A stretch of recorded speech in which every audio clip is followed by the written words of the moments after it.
Howdy, brothers. Welcome back to another episode of Whiskey and Water. I'm your co-host, Jess. And I'm your co-host, Liv.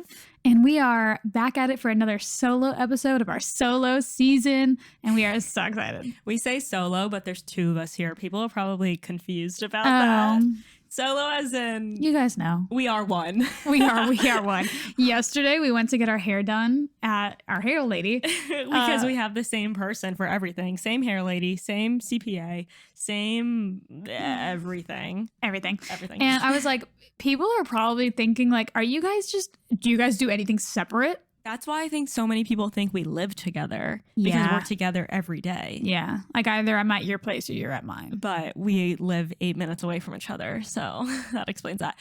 Welcome back to another episode of Whiskey and Water. Today's conversation is, we're on this thing with this solo season that we are just bringing up conversations that we feel inspired by right now and that are really relevant to our life right now. And we've been brainstorming and like having these great epiphanies of like such great topics that we can just really dive into. So today we have decided to do a whole episode about having hard conversations. Mm-hmm. And this is conversations with, like a partner, like a life partner, like me and Olivia, or like a relationship partner, or just friends or employees, bosses, whatever it may be. Like, I feel like these conversations are really applicable to any difficult conversation that you have to navigate. Yeah. And just hard conversations are a part of life. And if you don't learn how to tackle them sooner rather than later, you either miss out on really great, deep relationships or opportunities for growth. Yeah. And opportunities to let the other person show up for you. Like, I feel like a lot of the time we don't bring things up because we're scared that we're going to push the other person away, or at least like that's been my experience, particularly in relationships. So it was really hard for me to bring up things that that were important to me because I was like, oh, they're just going to run away. But, you need to at least give that person the opportunity to show up for you. And if they don't, I mean, that's just a clear indication that you need people that can show up for you. Yeah. And I think it's a matter of, everyone being a little scared of confrontation, which is fair, like not everyone. I wouldn't consider myself a confrontational person, but you can be confrontational in a way that isn't hostile. And that's what we're going to go over today. I think you're confrontational. You think so? I think I am when I need to be, but I don't like being confrontational. Yeah. You know what I mean? I hear you. Like I don't prefer it. I think that we've built, such a like strong communication style that like, I feel like you can be confrontational with me. With you. Yeah. I'm more comfortable doing that with you than I am with like anyone else. Just anyone. Yeah. Like in my day-to-day life, if I'm on set and stuff, like I probably won't say things if I don't deem it important enough. Yeah. Like I'll just let it go versus being like, what are you doing? Yeah, I'm confrontational to a fault. Like, and it's honestly like it's like a urge that comes from deep within. And I mean that. She's like confrontational to the bones. No, I really am, because like if I feel like I'm holding something in, she just says it. I have to say it. Like I feel like I'm doing myself a disservice. Yeah. Like I just have to. No matter how close you are to the person, like it can be a stranger and you're calling them out on their shit. Not even it can be in so many aspects. Yeah. But yeah, I'm either calling them out or I'm like figuring out why they did something. Yeah. Like, and even like, oh God, like I'll see the smallest shit. Like, I'll see someone like give someone else a mean look. And I'm like, the fuck was that for? Yeah, no, I'm literally. like, what are you doing that for? She's not kidding. I'm like, be nicer. But before we get into the good stuff, we're going to do our segments that we do every week. All right, let's go into our low. Our low. I don't know what yours is. I know what mine is. I know what mine. Oh, what? What? Well, why aren't we reading each other's mind right now? I would say my low of the week is having to let go of someone on our team. It is. You forgot about that. That wasn't my low. Yeah, it's a low because it's just, the nature of the game. It is probably the worst part of being a business owner is, that aspect of like, you never want to feel like you're disappointing people.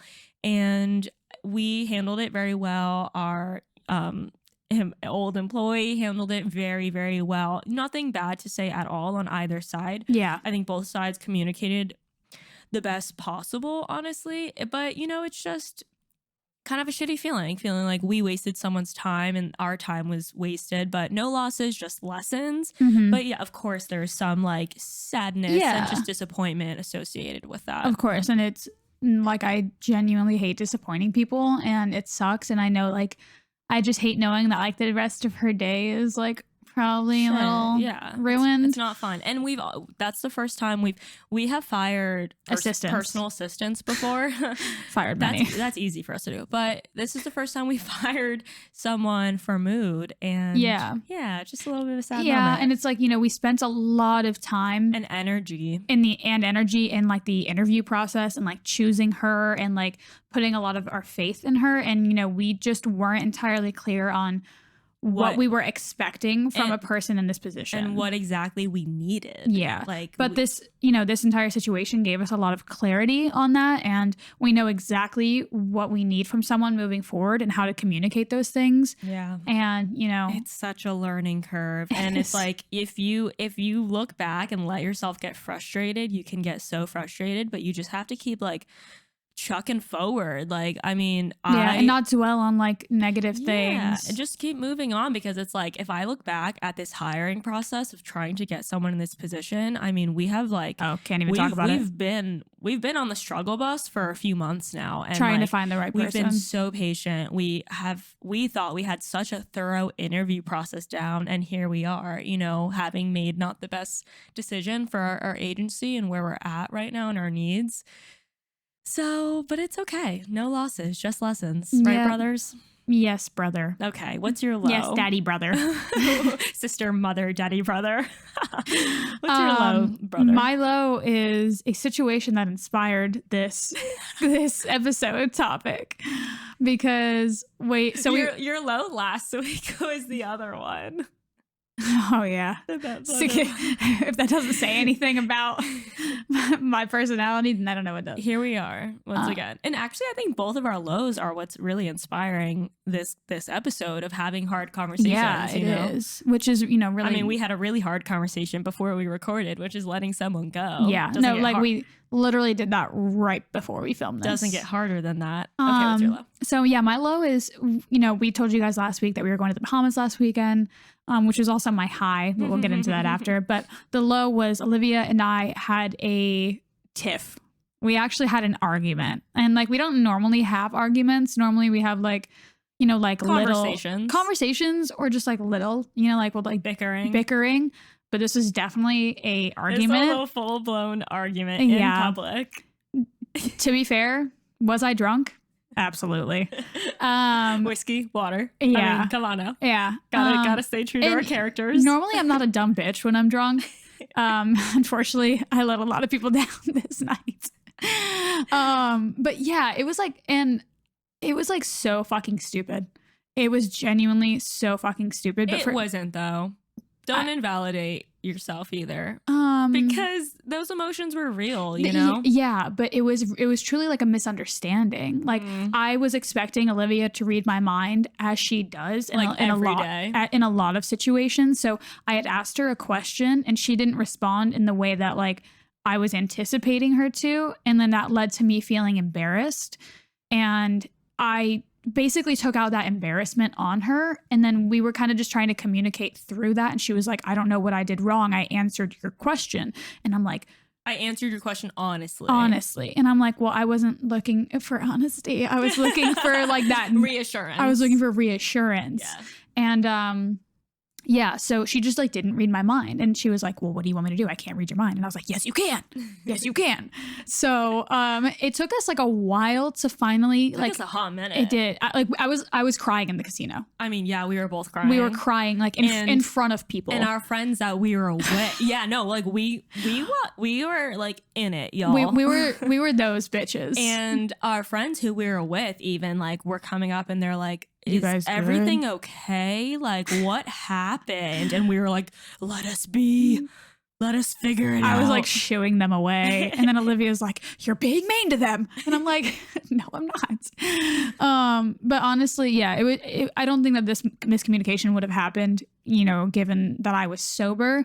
And I know that she was giving me the benefit of the doubt. And I was definitely just defensive and drunk. And we were just, you know, misunderstanding each other. And it took us a while to finally come to a middle ground. And I remember the exact moment it happened because I literally just like stopped being in like attack mode. And like I kind of like felt my ego like drop. And I was like, oh shit, what am I doing? Like, why are we having this conversation? Like, why is it getting here? It's like nothing is that important. And I was like, you know what, dude, like you're right. I'm in the wrong right now. And that was like it. Like it was literally just like a flip of a switch, honestly. That's how it felt for me. And that's how like snapped out of it. Yeah, it really did feel like I kind of like snapped out of it. I don't know if I like sobered up or what happened. You had a moment of clarity. Yeah. And it really, that was it. And of course, that came with a wave of emotions after, which was, you know, guilt, you know, shame, embarrassment, like, you know, shame for projecting my feelings onto my best friend and like having her be upset because of, you know, a situation that I had procured. So it was a lot. It was definitely a lot of emotions to go through. And we ended up getting past it and honestly having a great night, but it was a lot. It was a lot. And even after that, like, you know, we didn't just like bounce back from it. Cause like, I mean, at its highest point, we both were in tears, like just out of frustration that we weren't seeing eye to eye. And like, this was like, I don't know, maybe time felt slower because we were in it, but I want to say it was like 10 minutes of straight just going back and forth, back and forth, back and forth. For me, it felt like 30 longer. But even after, it's like we hugged it out, we cried it out, told each other how much we love each other and how grateful we are for each other. But then like there were another few points throughout the night where we were just like, holy shit, like that was a lot that we just like went through. And we definitely like Jess would like started crying at the bar because she felt so bad. And I'm like, dude, you're good. We went to the bathroom at one point, had another like 30-minute conversation there about how much we love each other and how we're soulmates and how she never wants to make me feel like that. And like, you know, it was a whole debacle. But I'm like really proud of us because of like the patience it took to clear the air there. Like, you know, that's not, I think if we weren't so close, like if I had been in that conversation with anyone else, I probably would have removed myself from the situation and just walked away. Yeah. And I would have done the same. I would have been like, all right, fuck you. I don't need to, you know, put up with us or whatever. And that brings us to a good first point. Oh wait, we're still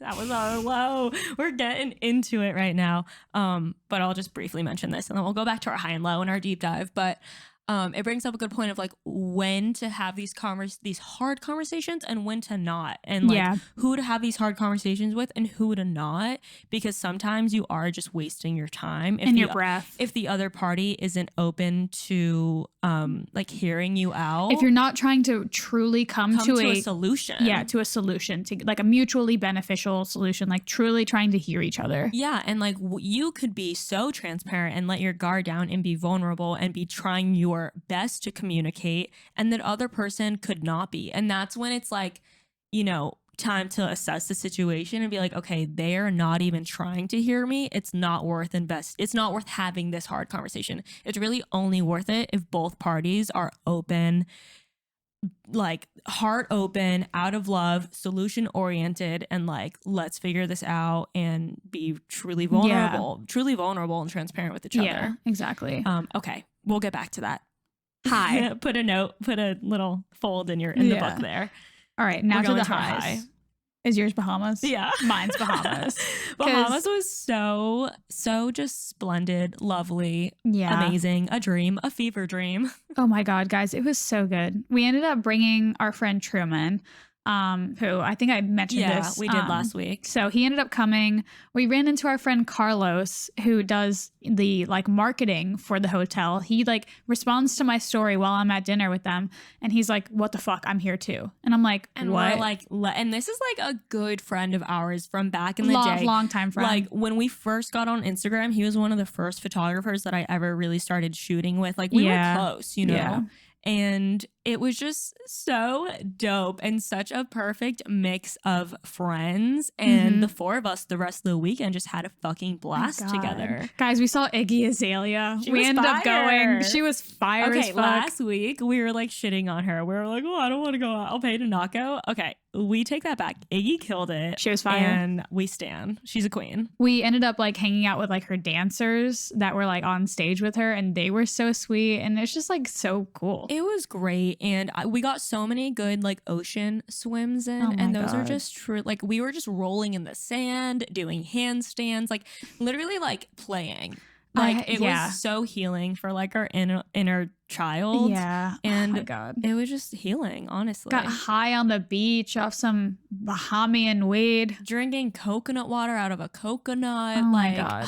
I mean, sweating our balls off like in the best way possible. You can't ask for more. Truly just bliss. Oh God, it was so good. So thankful. Yeah. And we got fire content. Yeah. The content, guys. If you guys haven't seen it, go. Yeah, we have so much content. It's not over. Go peep. We did funny TikToks. We did, of course, reels, posts, all that good stuff. So lovely. And Olivia also vlogged the experience, and that's going to come out Wednesday. In so 2 this comes days. out Monday. That comes out Wednesday. And we just feel so blessed that we can like, you know, have these experiences and these opportunities, like so fucking deeply grateful for that, and that we have such a good flow of capturing content in the moment where we're not like where it feels authentic to us. Totally. Like we're not, you know, where it hasn't always been that way. You know, we'd wake up and be like, okay, today we're shooting content, and we'd like stress ourselves out over it and wouldn't be able to really enjoy our time. And now we're in such a flow of getting content of each other that it's just like in the spur. I mean, it's easy when everything is so beautiful, don't get me wrong, but it's very spur of the moment. It's like, hey, I could get a pic right now. Yeah. And it's like fire. And then we knock it out in 3 minutes or less. Like it's just, and then we just get back to being present and enjoying it. Yeah. Truly a blessing. Yeah. Thank you, Hilton Resort World Bimini. If you guys have a chance to go there, you absolutely should. It's beautiful. Yeah, it was 100%. And like, guys, like the seaplane. Guys, we took the seaplane. It was a 25-minute seaplane. Can't beat it. You cannot beat it. Cannot beat and it. it was such a cool experience. Like, other than on the way home, circling in the air 5 times because a storm was coming in, and they put us in a holding pattern. I was like, this is it. This is over. Whiskey and water going down. We were literally like face to face with a storm. It was like, had we like gone a couple feet like to the left, like we would have been in the storm. It's not okay. It was a little scary. But after that, we were good. Okay, let's get into our deep dive. For those of you who don't know, this is a segment where we talk about our recent partnerships, collaborations, campaigns, and we talk about how we got them, what the deliverables are, and what the rate is. Because we believe in rate transparency. Period. Okay, we actually have the same one this week. We do, which I think is interesting. Yeah, because we end up booking a lot, like a good amount of like the same campaigns, considering we have the same manager and considering we have the same assistant. So anytime like Olivia gets a collaboration or I get a collaboration, we're like, hey, put us on. And so she'll reach out. And so it works out. It works out. It's a perfect storm. So today's deep dive is about Slate Milk. I believe it's a coffee. It's like a cold brew. Well, they have a cold brew flavor, but it's a protein milk. The protein milk. Yeah, so that fucking aligns great with the both of us, and I'm hype about it because it's something that I would actually drink and try. She had actually picked it up at Publix even before. And then I looked in my fridge. I'm like, oh, I have a collaboration with them right now. But and it was actually gas. Yeah, it was really good. So we got the campaign through our manager Michael, and the deliverables are, for me, it's 1 in-feed post and 3 stories. Yeah, I have 1 in-feed post and 1 story set. Oh yeah, 1 story set, which is 3 story frames typically. And my rate for that is $800. Fire. My rate for that is $2,200. Okay. Love it. And guys, Olivia had another reel pop the fuck off. That's at, would you say like 6 million? Yeah, it's over 6 right now. So she has the one that was at like That's at like 11? That no 10. It stopped at 10.1. Okay. But that's the one we kind of deep dove into in our IG content strategy episode that I've been sharing with everyone. But the secret sauce worked again, baby, because here we are with another viral reel At 6 million and growing and 25,000 followers later. I am sad to report that it is all men and that my female ratio has gone down, but it is what it is. I'm really going to try to hone in on female focused content here on out to try to get that back up. But I'm happy. I mean, I passed 70,000, which is huge because you were at literally 40,000 for so long. For years. I've been at 139,000 for literally years. No. Like I haven't gone up or down. So yeah, I've been really focusing on reels as well to try and grow that. Yeah, you have to. Reels are the way. And my goal for this year was to hit 60,000 on Instagram, and I thought that was a stretch.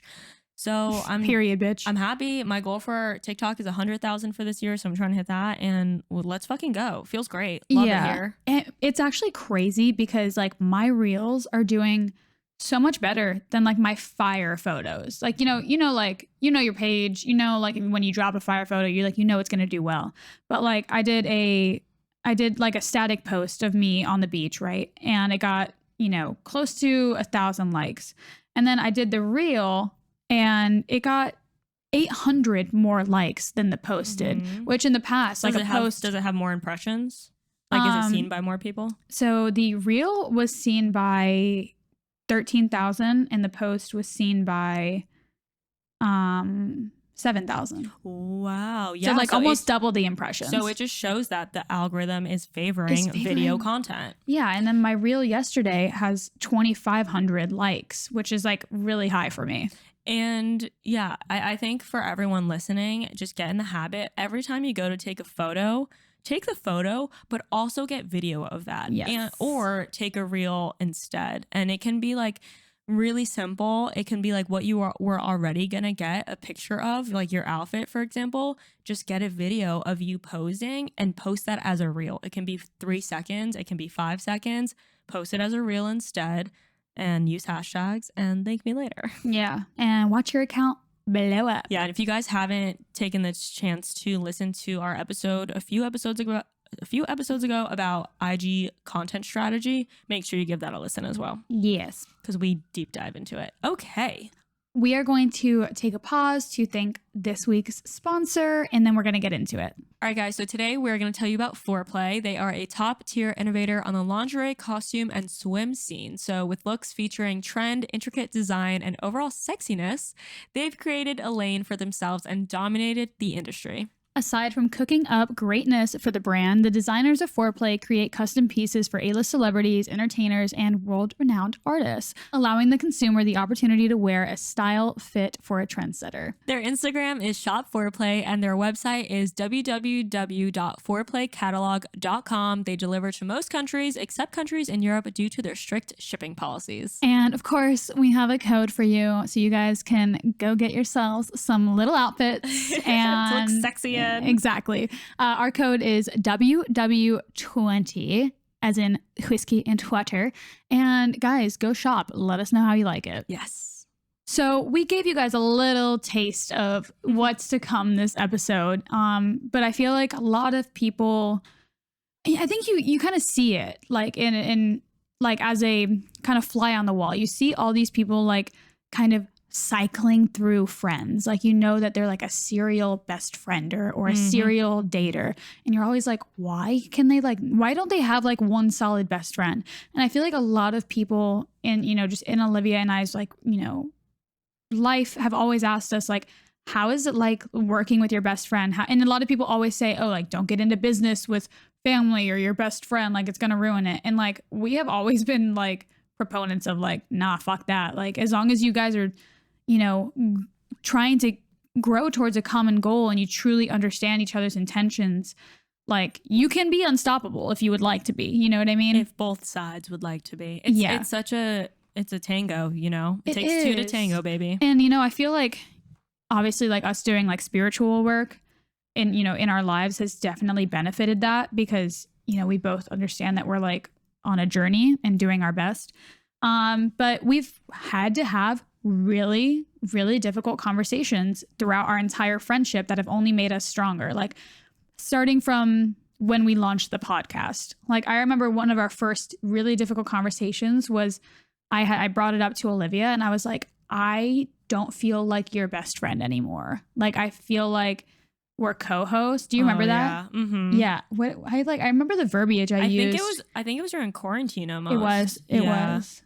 I was like, I don't feel like served in this friendship anymore. Like we're basically just solely business partners. Yeah. And you know, like it just kind of, you know, it became a monster of its own because we weren't being intentional in the friendship. Like we were just meeting up to the only time we were talking, it was work related. Yeah. And you know, it was our first like big project. So a lot of our conversation had to be about that. And, you know, the podcast took so much bandwidth, so much decision making that it's like we almost didn't have the energy to be friends after. But that was like our first really difficult conversation. And after that, you know, we shifted and, you know, we were good. And of course, you know, we've had speed bumps since then and really difficult conversations.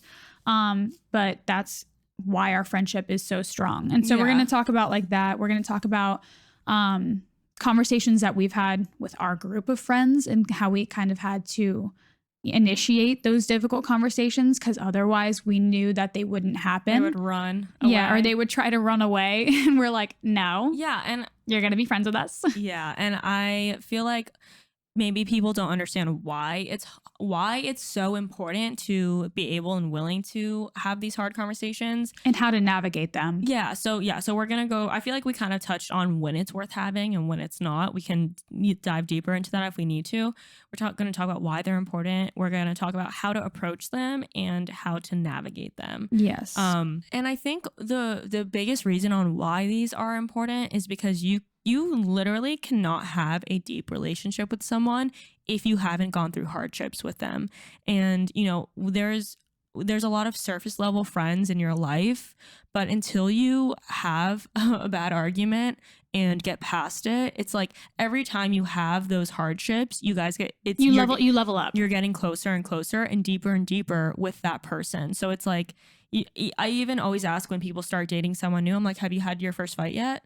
Because it's like, that's an important part of where you guys are in your relationship. Like if you haven't had a fight yet, you know, shit's all dandy and butterflies, but you need to see how someone is in an argument. You need to see how they handle themselves, how they respect you, how they communicate with you. Like that's the true tester if it's going to work or not. Not when everything is all good and butterflies and rainbows. And that's why Clayton and Susie are gonna end up together. No, I'm kidding. Because their relationship was built off hardship. Yes. No, but for real, like, and that's such a good point because once you like have these difficult like fights and conversations with someone, and you really get like all of them because how someone is in their day-to-day life versus how they show up in an argument or a fight is so different because everyone has trauma, you know, everyone has shit that, you know, or insecurities. Yeah. You know? Trauma, insecurities, like, you know, things from their childhood that I feel like really show up in, you know, arguments or past relationships. Yeah, anything. When I say trauma, it's more of like an all-encompassing word for, you know, insecurities, you know, past relationships, any sort of baggage that they've had from their past. And that really shows up, you know, like there's a reason that I show up more aggressive and there's a reason that some people like to run away. There's a reason for everything. And so that really begins to manifest in these arguments. And then you get to decide whether or not that's something that you are willing to work through them with. Yeah. And I love that point because I think when dealing with these situations, it's really important to have grace with people. You know, like we're quick to demonize others and we're quick to point the fingers. And I think obviously it's easier when they're giving you that same respect, but no matter what, you're always going to be in a better position if you are coming from a place of having grace with people and understanding that exactly what just said, like they are acting that way for a reason, you know, and they might be doing their best. I mean, a lot of people I think are not doing their best, I'll be honest, but some, you know, and assuming the people in your life are trying to be the best versions of themselves, I would always give them the benefit of the doubt that they are doing their best. And even if that doesn't look like what your best is, it's different for everyone. You know, like they're showing up in the best way they know how. And we're all not perfect people. Like I think one of the actually hardest conversations we ever had was also during quarantine. We had a fight, and it was about spirituality, and I don't really remember what the argument was about, but it was a moment for me where I had to take a hard look at myself and realize it was so subconscious that I remember I was on a pedestal, and I'm like, no, I'm not. No, I'm not. No, I'm not. And then I don't know like how you finally got through to me, but it's deeply rooted. It always fucking is. But I reflected on it and I was like, this is a habit and behavior from my mom. Yeah. And it was this place of being like, knowing better, like always knowing better than someone else. Yeah. And it was so subconscious. And that the more subconscious it is, the harder it is to admit to it. And recognize it. And like realize that it's like there's a lot of ego involved. I don't even know how I got here.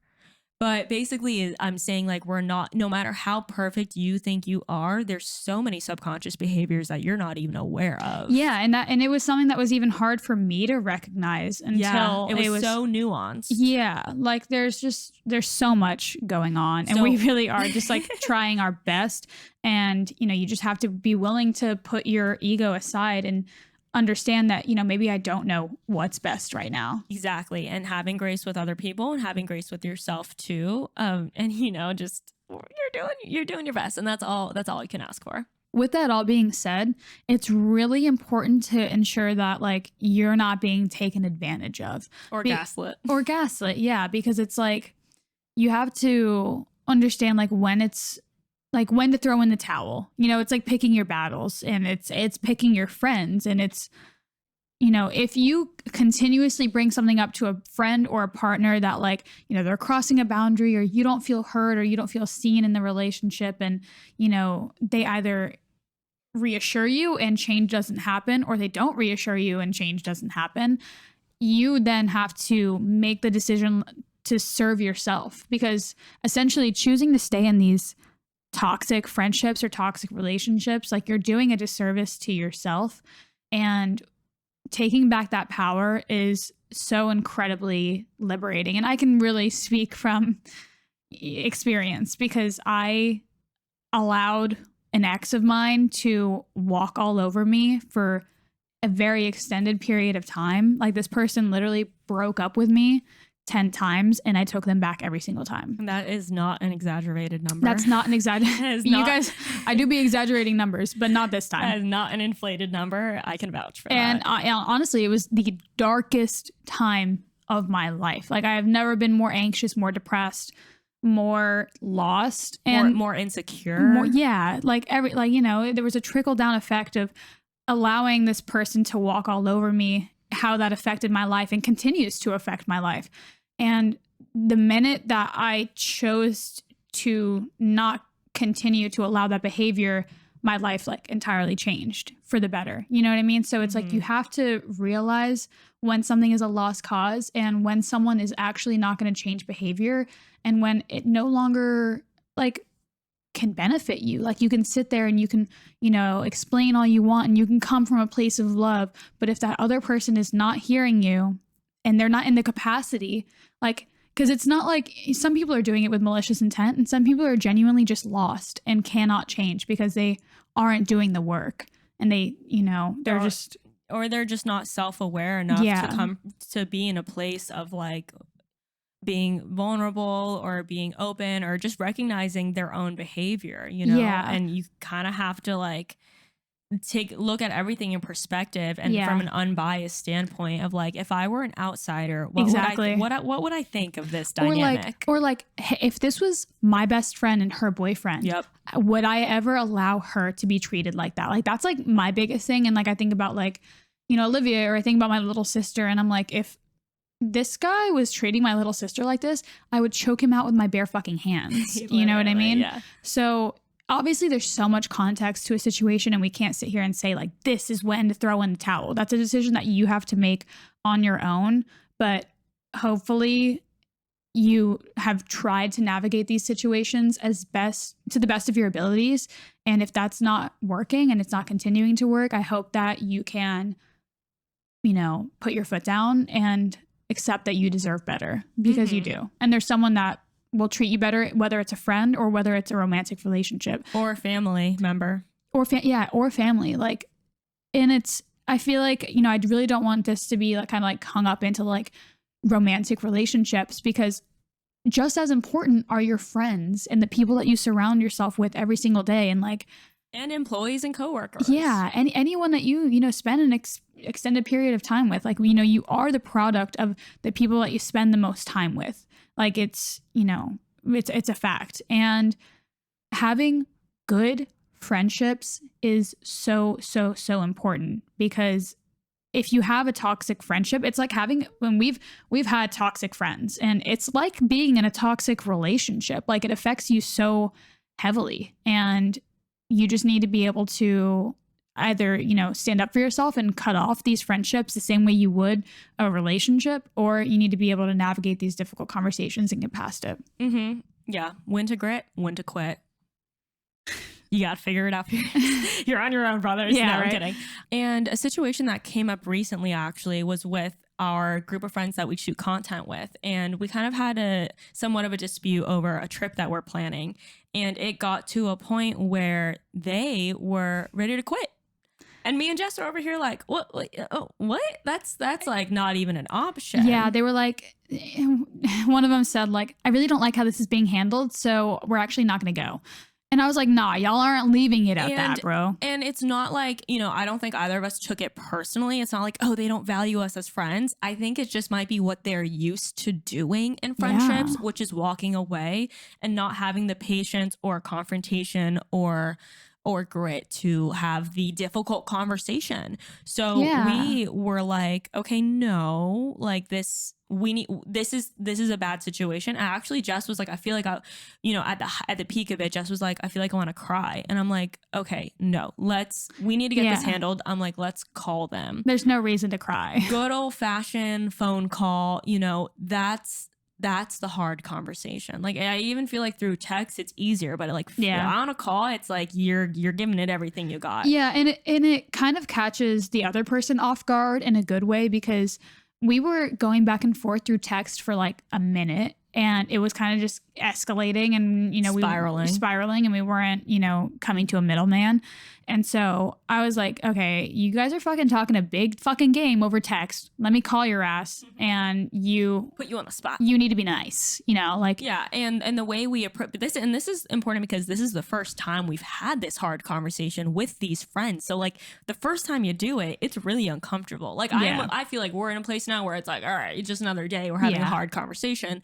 But like the first time you have that, issue come up, like I said, when someone's dating someone new, have you guys argued yet? So this is the first time we argued with these friends, and it's awkward. Yeah, it is awkward because you're like, oh, okay, how do I, like shit's all good until it's not, and then you're like, ooh, I'm seeing a different side of this person. Yeah. And the way we approached it, which I think is just a good way to approach any uncomfortable situation and or hard conversation, is literally stating off the bat, hey, we are coming from a place of like love and understanding, and you're seen, you're heard, we understand your concerns, but let's come to a conclusion. Like, I think even verbally saying that, because not everyone like assumes that that's your intention. Yeah. So verbally saying off the bat what your intentions are is always a great place to start, because you're setting the tone and you're not attacking them. Like when you come into the conversation attacking and pointing fingers, you're setting yourself up for failure, because they're of course going to defend themselves as you would too. Yeah. So I think it's so important to go in with the verbiage, the language of anything that's not attacking. And I think it's important to also state that like we accepted that we were willing to put up with their shit. I don't know if that makes sense, but it's like we know their flaws. They know their flaws. They're very, like out there with their flaws, and like, you know, they'll admit like they're hard-headed or high maintenance or whatever the fuck it might be, right? So like we went into this conversation understanding that we would have to compromise because we knew that they wouldn't. You know what I mean? Like we knew that they were hard-headed, and we knew that we were going to be the ones that would have to initiate the conversation. And it sucks because like, you know, sometimes you want the other person to initiate the conversation, and it like kind of sucks having to be the ones to be like, hey, all right, no, we're going to figure it out. You know what I mean? So it's like, we also went into this conversation knowing their flaws, accepting their flaws, and not like holding those against them, you know? So it's like, that was an avid decision that like we made. Cause it's like, sometimes you don't want to put up with someone's shit. Like maybe their flaw is that they're super aggressive, and you're like, I don't want to put up with that. Like you have to decide what you're willing to put up with. And we love them enough and value them enough in our lives that we're willing to put up with like these little flaws, just as they do for me, you know, like, that's not to say that I'm a perfect person. Like they put up with my shit all the time because they decide that they love me and it's worth it. Totally. And I think even to highlight the example in that argument was like, the thing was like they were being high maintenance, and we are like, y'all know you're high maintenance, we know you're high maintenance, let's just say it. Just say it.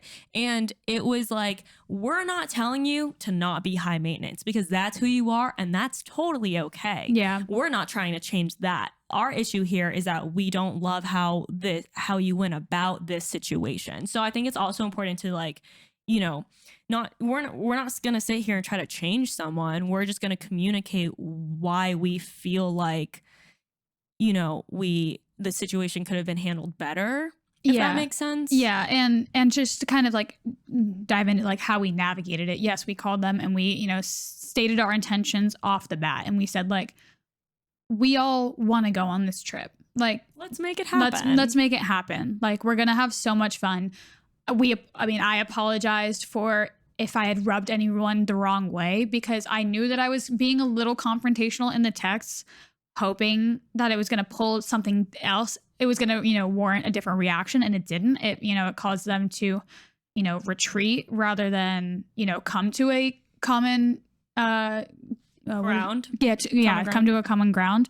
And so yeah, you know, like we had, you know, it was a compromise. And, you know, once we got to that point, they also put their guard down and we're like, you know what? Yeah, like, you know, we'll figure it out. Like, let's all make it happen. And we called everyone in the fucking group, had the same conversation, wrote back in the text afterwards, and was like, all right, we're good to go. Yeah. And I think a huge note here, and something that I carry with me in every difficult conversation, is kind of like piggybacking off of what I said about, you know, starting not on a defensive note.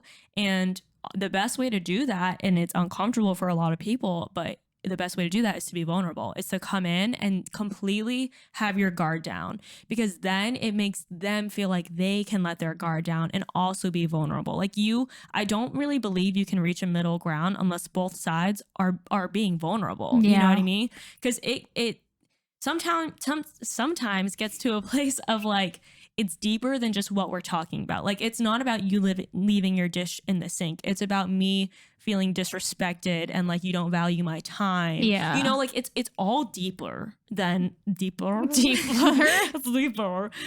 all deeper than what your surface level fighting about. Yeah. And I think people get so caught up in the surface level shit of like, and then it gets petty and then it's stupid. It's always, I promise you, it's always exactly deeper. Because like even our fight wasn't like necessarily the situation that we were arguing about. It was them feeling like pressured and you know, like low-key disrespected or whatever it may be. Even our casino argument, it wasn't about her asking, am I acting drunk right now, and me saying yes. It was about her thinking that I didn't have her back. You know what I mean? Like, every single argument is not about what y'all are arguing about ever. It's always deeper. So it's always deeper. So I think coming from a place of vulnerability and understanding like, okay, what's the root of this issue, and vocalizing that like, hey, I'm upset because, and acknowledging your own triggers, I think is really important too, because then you're putting it on the table. You're saying, I got triggered by this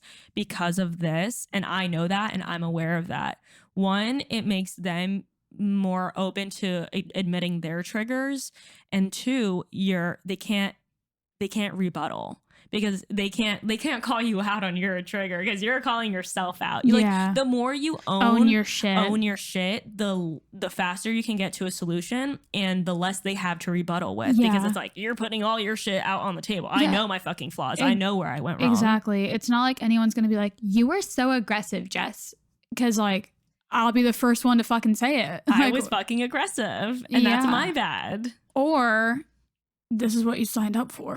you know what I mean? In a way, like, and I think it would be like rude to throw someone's like main personality trait that you signed up for in their face constantly. Like, okay, then don't fucking sign up for it. I've been authentic since day one. You knew exactly who I was. Of course, like, if it's, something that like made them uncomfortable for a different reason, like, that's totally fine. Like, you can decide what your boundaries are with that, but also understanding your friends and understanding, like, who they are and why they operate the way they do. Like, none of my, like, if me yelling at a creepy guy on the street made my friends uncomfortable, I'd be like, yeah, I'm not the person for you. But the reason that I'm doing that is because I feel like I'm protecting my friends. You know what I mean? So it's like, everyone's doing something for a deeper reason. I'm not just like yelling because I'm aggressive. It's because I'm, being protective, and I'm being, want to protect us, and I want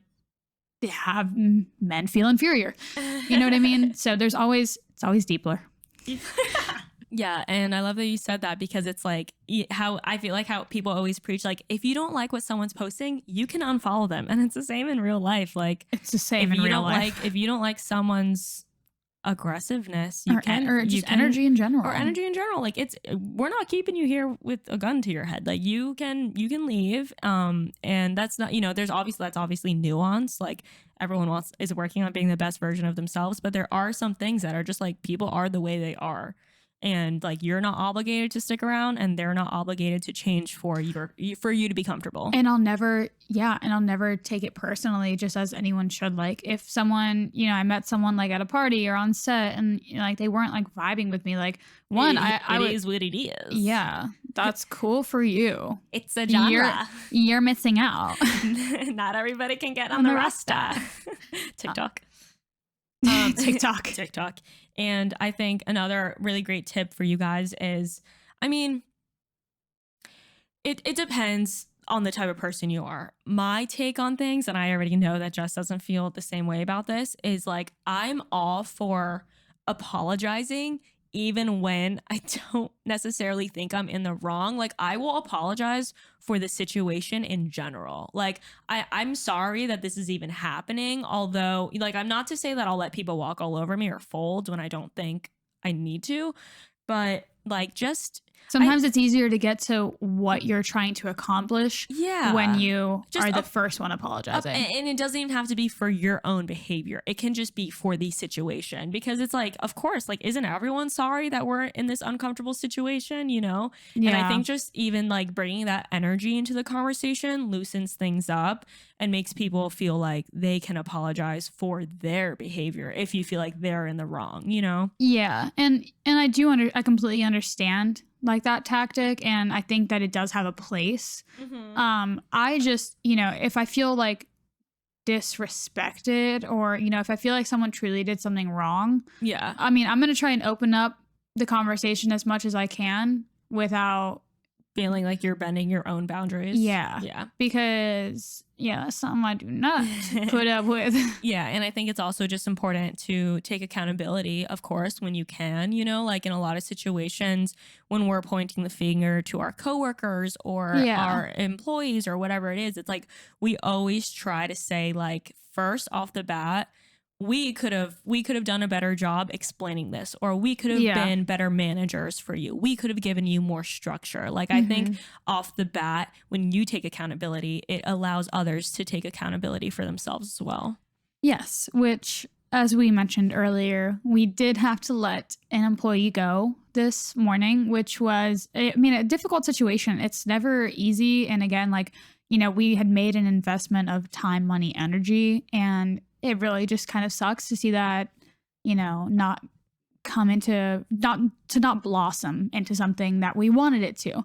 But again, it really is only no losses, only lessons. I know we say that all the time, but it is something that we carry with us like frequently.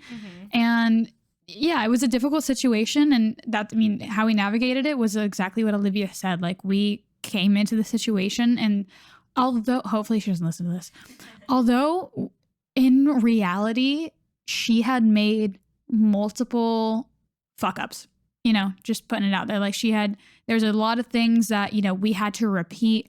There was a lot of things that, you know, weren't adding up and whatever it may be. But we went into that conversation and, you know, we didn't want to make her feel like shit or, you know, less than or anything like that. So we said we made a lapse of judgment, which we did, you know. I think there's, you know, kind of blame on both sides in a way. But we were like, hey, it's nothing against you. We, you know, we love you as a person, your personality. Like that's why we hired you, because we really felt like you had, you know, these qualities that you can't teach. However, we needed someone with more experience, which is really what it boiled down to. But we did feel like we were a little oversold. You know, we were sold a little bit of a dream, and that dream never came around. But yeah, it was a difficult conversation. And honestly, I feel like the way we approached it, we got such a great response from her. She was completely understanding. It didn't seem like it was coming out of left field, which was nice. Like she wasn't like, oh, why is this happening? It was, she was like, I'm sure this is a relief for you guys. Yeah. And even the, you know, even the quote unquote fuck ups, like maybe we don't know if that comes from lack of experience or just her not being, you know, the best fit for the position. Like we just need someone who's a little more attentive. Attentive, like we are able to say things once and it gets done. We can't say things 3 times before it gets done. And that could just be a personality thing, or it could be a lack of experience, you know? Yeah. Either way, we were able to hone in on things that are very important to us. Like Olivia just said, like something once and it getting done. We cannot tell you where to find something 3 times, because it's like, you should have taken the initiative to write it down the first time. And it seems like minor things, but when you're operating from a place, not like to sound superior, but when you're operating from a high level of like, we Jess and I struggle with decision fatigue every single day. Yeah. And having to tell someone twice and 3 times is like twice and 3 times more energy than we could have just had told them once. Yeah, and potentially not having to say anything at all. You know, I feel like there is a certain, you know, initiative that someone could take, and, you know, we would not even have to, you know, explain things. And so that's kind of, you know. But it's also hard to know, like, that people aren't mind readers, and it's so hard for us to be like, which is it? Where's the which is it? Is it that we're expecting someone to be a mind reader, or is it that they're just not experienced to know what they need to do? Yeah, like innately, what tools they need innately, like just to look at a situation and be like, okay, this needs to be done. And so it's honestly the hardest learning curve. And I hope it gets better with time, but I think it's just one of those things that it's a very gradual. Just we have to we're learning people and how they operate and how they learn and their communication styles. And it's such a new thing for us. And it's been probably the hardest thing yet about running a business. Yeah. And to kind of piggyback on that, we did have a really difficult conversation with our main employee, our project manager, Taylor. And honestly, the conversation went great, and we couldn't have asked for, you know, it to be better. Yeah. And it, you know, it gave us the space to really kind of like change our direction and be better. Yeah. And just be better. And I feel like that's all you can really ask from a situation is like you want to come out of it better. You know, you don't want to just say shit and just have it go in one ear out the other. You know, like everything that we kind of do, we do with intention, and we want it to be, you know, to the best and highest level we can make it. So this conversation was, you know, it was definitely difficult. And I think that we have set up our relationship with Taylor in a way that allowed her to bring this to us in, you know, a cool, calm, and collected way. But it was a lot. It was a lot for us. It was a hefty text of, you know, hefty thread of, you know, different things. Like, there was a lot to digest, but again, it really did allow us to kind of take everything in, and we value her opinion so highly. And like, we know that she has our best intentions in mind. And we know she knows that we're doing our Yeah. best. And she communicated that. And that made us be able to, you know, I mean, not that we wouldn't in the first place, but that made us like able to admit where we went wrong in the situation and how we might have overseen, you know, certain things. And yeah, I'm really grateful that I think it's a mixture of us setting the tone of our company Yeah. culture, being transparent, open door policy. If you have something like we tell everyone off the bat, even our interns, if something is bothering you, bring it up. Don't wait for our end of month, you know, discussion and review. Bring it up as soon as you're uncomfortable about it. And we will always be open to hearing you out and like learning from it, because we are the first to admit we're not perfect people. Just because we're your boss doesn't make us better than you or no more or perfect people, you know, like we're all flawed in our own ways. But so I think it was a mixture of us setting that tone within the company and the way in which she communicated her concerns and how she didn't feel seen, while also saying, I know you guys are really just doing your best, and I know you have the best, you know, my best intentions in mind. Like, there's a way to do both. There is a way to stand up for yourself and set your boundaries while also having grace. Yeah. It doesn't have to be a blame game. It doesn't have to be pointing the finger. It truly can be like a perfect harmony of both. Even the way she wrapped it up, she was like, I really just needed to get this off my chest. She's like, I don't expect you guys to even have an answer for me on these things by the, you know, today, but I just needed to get this off my chest so I could continue working effectively. Yeah. And she even said, this is affecting how I'm working, which I don't want that for you guys or for myself. And even that is just like so thoughtful. Like, she's like, I can't show up right now in my job the way I want to because this is weighing on me. Yeah. I mean, she's just a rock star. Truly is. Love her. But yeah, that was definitely, you know, something hard that we got past. Immediately, I validated everything that she said. Yeah. She also, I don't know if it's important to note, but she also just approached one of us about it because she communicated first thing. I feel like it's easier to, one, I feel like this is easier for me to explain through text, which is fair. And two, sometimes I feel like it's better to just speak with one of you versus two of you, just because, you know, the more people, the more pressure, the more like high intensity, like, what am I trying to say? The more intense the conversation feels, you know, like, I think sometimes the less the better. And then I communicated with Jess what was happening. And I think that's even important to note. She knows how she feels the most comfortable explaining things, and that she went about it in that way, but also made sure Jess knew that it wasn't that she felt uncomfortable approaching her. It was just, you know. Yeah. And she texted me like right after separately. Like, because obviously she knew like Liv would speak to me about it. And she texted me and she's like, hey, I don't want you to feel like I felt like I couldn't talk to you. It was just like the easiest. And she also like, I was also at an appointment that morning, and she was like being conscientious of that. She was like, I know you had a lot going on this morning and I didn't want to send it to you. Yeah. I'm like, I love you. Even You're that, so sweet. so thoughtful, Yeah. you know? I mean, it's like soft skills, but it's so important. But yeah, so immediately I validated every point she made. And I'm like, if I were you, if I were in this position, I would feel the same exact way. Yeah. So like, one, you're heard. And then two, you know, just going about where I feel like we could have done better.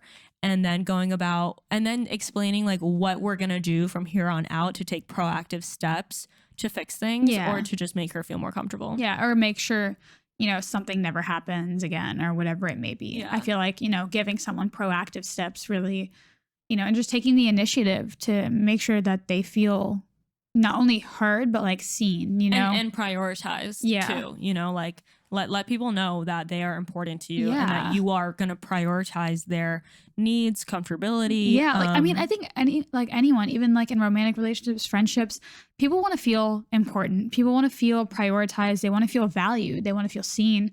So it never hurts to like start off with that, you know, like instead of coming from a, you know, a place of ego where it's like, oh, I don't need you. It's like, I do need you and I do want you. And I'm willing to do whatever it takes to keep you close to me.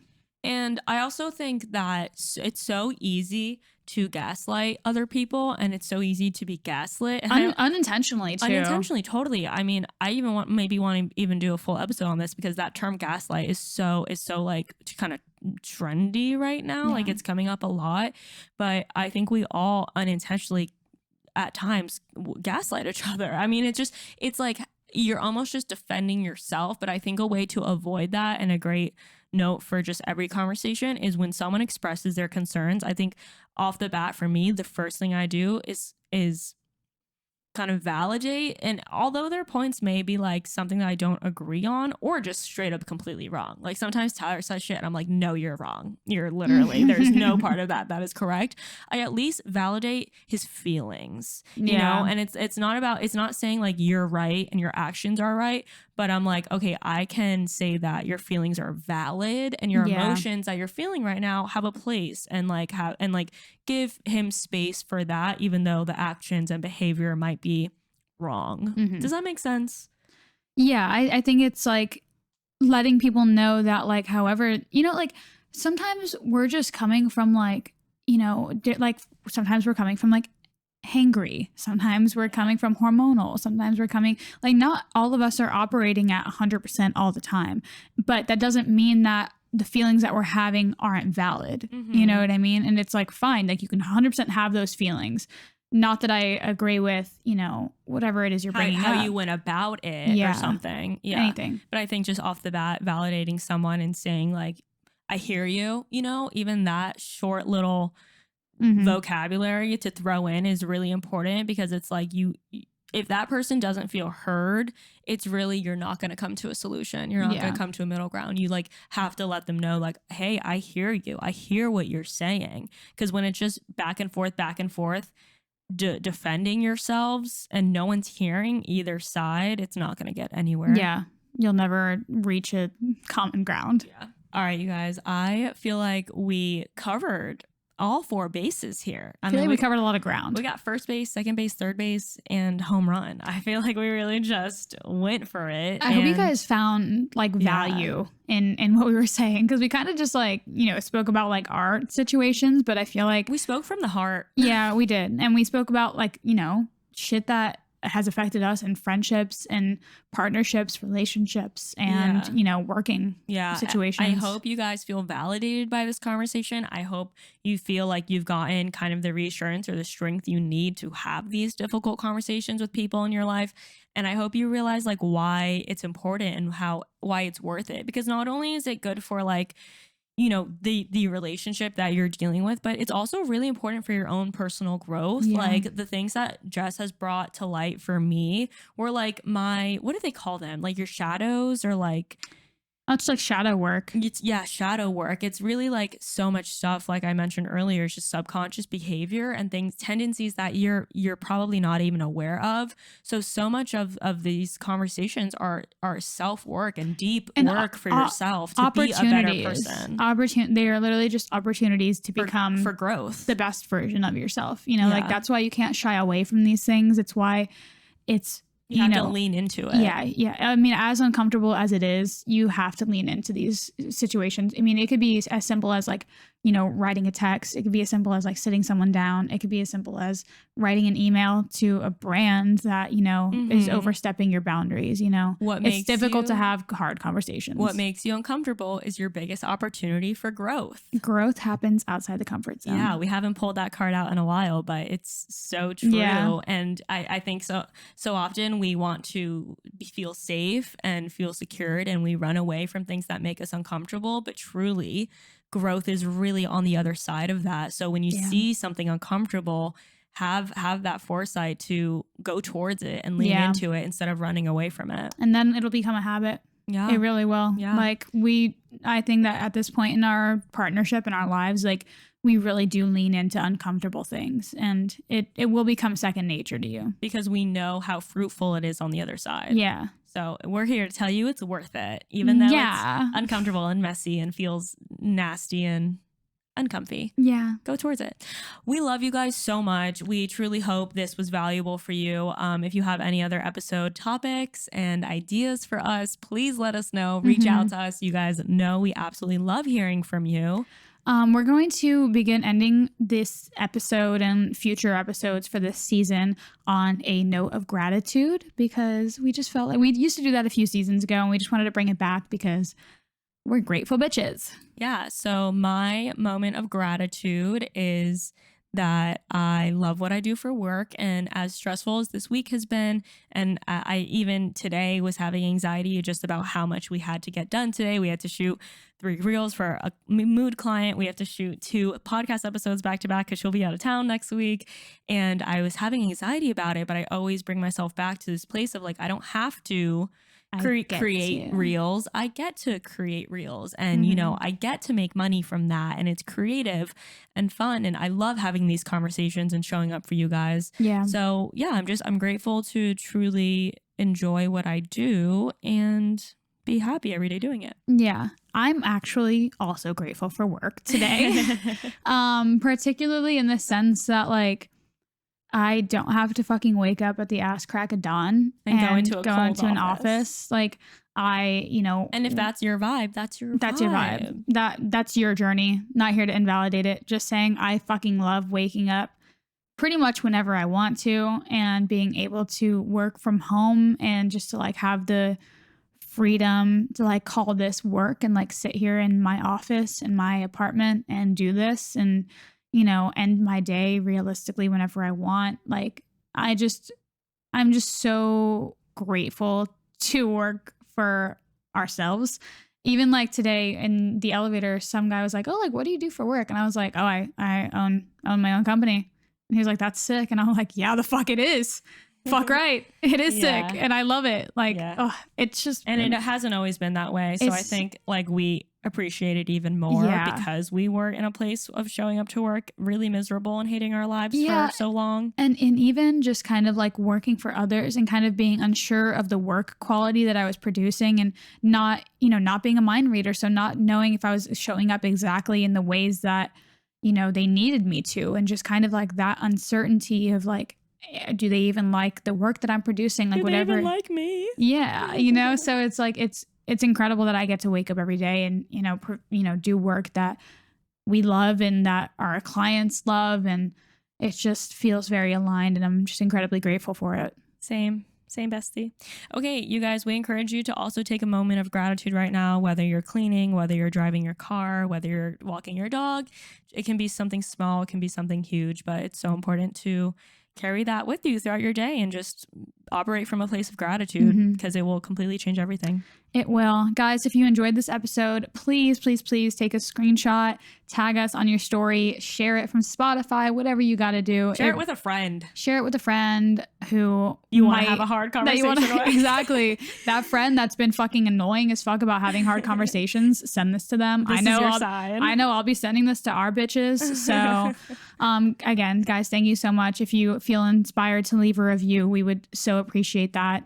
Anything you guys can do to support us because we love that. We are still not making money from the podcast. This is still our passion project. This is still a passion project for us. But honestly, it feels so good lately to sit down and have these conversations. So thank you guys for allowing us to even do that. Yeah. Have a great week, brothers, and we will see you next week. See you next week. Bye.